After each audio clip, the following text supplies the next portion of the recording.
Muy buenos días amigos, muy buenos días hermanos.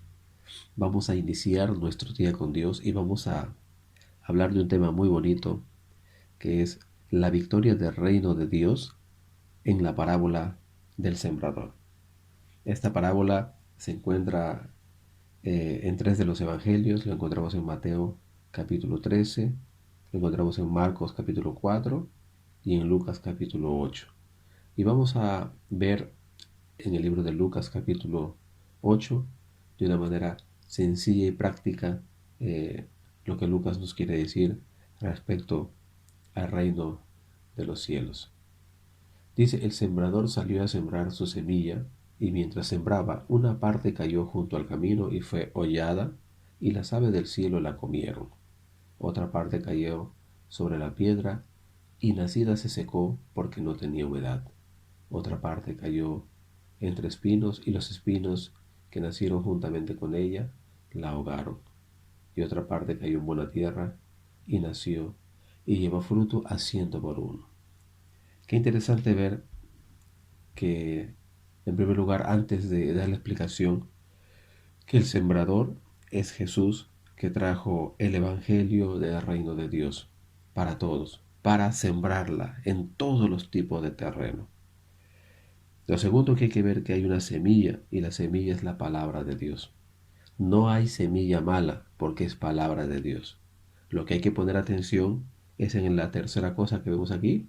En la tercera es el terreno, que finalmente es el lugar donde debe y cae la semilla. Y es el que debe mostrar precisamente su productividad. Y vamos a ver qué dice la palabra del Señor respecto a esta parábola. Vamos a ver que cuando dice que la semilla, en la primera parte de la semilla que cayó junto al camino, dice que fue pisoteada y después las aves la comieron, habla que este representa, ¿no? A las personas que oyen, ¿no? Las personas que oyen la palabra de Dios, pero que no entienden la palabra de Dios. La escuchan, pero al final de cuentas no termina de aterrizar en su corazón para ponerse en práctica. Lucas va a decir que son los que oyen y luego viene el diablo y quita de su corazón la palabra para que no crean y se salven. Esos tipos de personas son las que siempre quieren escuchar, pero finalmente nunca se deciden por recibir completamente esa palabra para que produzca en ellos. Después habla de el siguiente tipo de terreno, que es donde cayó, dice, sobre piedras. Y finalmente dice, esa semilla, una vez que nació, se secó rápidamente porque no tenía humedad. Y dice la palabra que estas que cayeron sobre las piedras son las que oyen la palabra con gozo al inicio, pero no tienen raíces. Por algún tiempo la escuchan y ante la prueba, lamentablemente se apartan.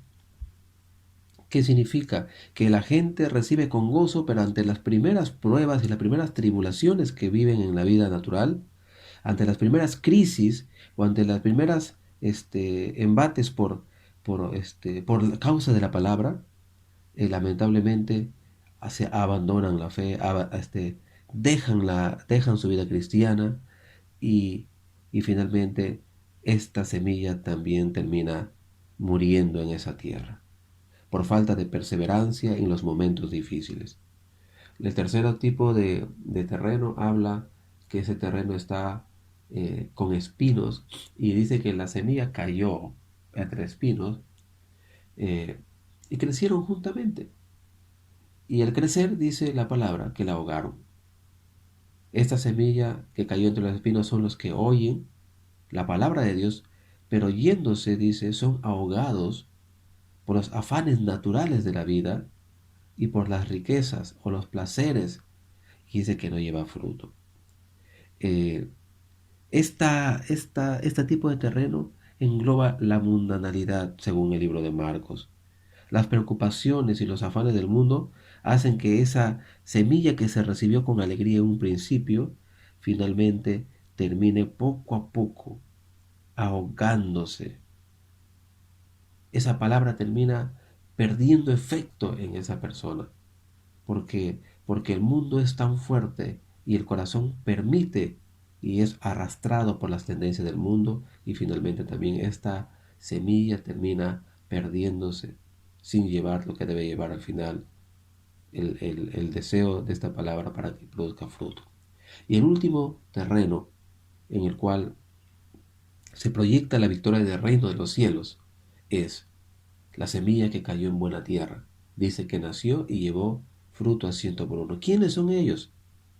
Son los que con corazón bueno y recto, dice, retienen la palabra oída y dan fruto con perseverancia. Qué interesante que Lucas lo va a describir en el versículo 15 y va a decir, son los que de corazón bueno y recto, un corazón listo y presto para recibir de Dios esa palabra. Un corazón que está dispuesto a retener la palabra de Dios, no solamente a oírla, sino a retenerla, cosa que no sucedió con los otros tipos de terreno, de otros tipos de corazones que recibieron la palabra. Y dice que dan fruto. Esta palabra que es retenida finalmente da fruto por la perseverancia de mantenerse, porque para que un árbol dé fruto tiene un proceso, no solamente de nacer, sino de crecer hasta producir. Por lo tanto, esta parábola, amados hermanos, nos debe llevar a una reflexión profunda, en primer lugar, en los que escuchamos, a retener la palabra y dar fruto, manteniéndonos en el camino del Señor. Lo segundo, que no hay que cansarnos de llevar la palabra, no hay que desmayar de seguir sembrando la palabra, porque esta parábola representa la victoria del reino de Dios, a pesar de que aparentemente haya fracasos en 3 tipos de terrenos. No se olviden que este último terreno dio a 100 por 1. Y qué importante que este a 100 por 1 hace pasar desapercibido a los otros tipos de terreno, porque finalmente se logra el objetivo que el Señor Jesús enseña, que su palabra finalmente va a producir en una buena tierra. Así que, querido amigo, querido amigo, escucha la palabra de Dios, no la deseches, querido hermano, no deseches la palabra de Dios, mantente firme. Recibe esa palabra, reténla y ponla por obra. Y a ti, hermano amado, no te olvides de seguir hablando de Dios, predicando la palabra, llevando, a pesar de que seas rechazado, a pesar de que aparentemente no dé fruto, porque finalmente el crecimiento viene de Dios, y Él al final del tiempo hará que todo ese esfuerzo finalmente sea medido por el Señor. Nos queda solamente llevar esa palabra de Dios como el sembrador que un día nos enseñó a través del Señor Jesús. Sembremos la palabra con todo corazón.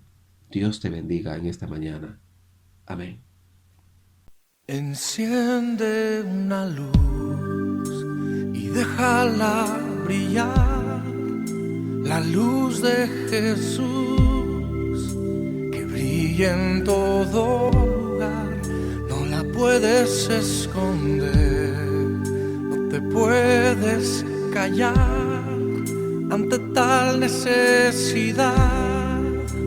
Enciende una luz en la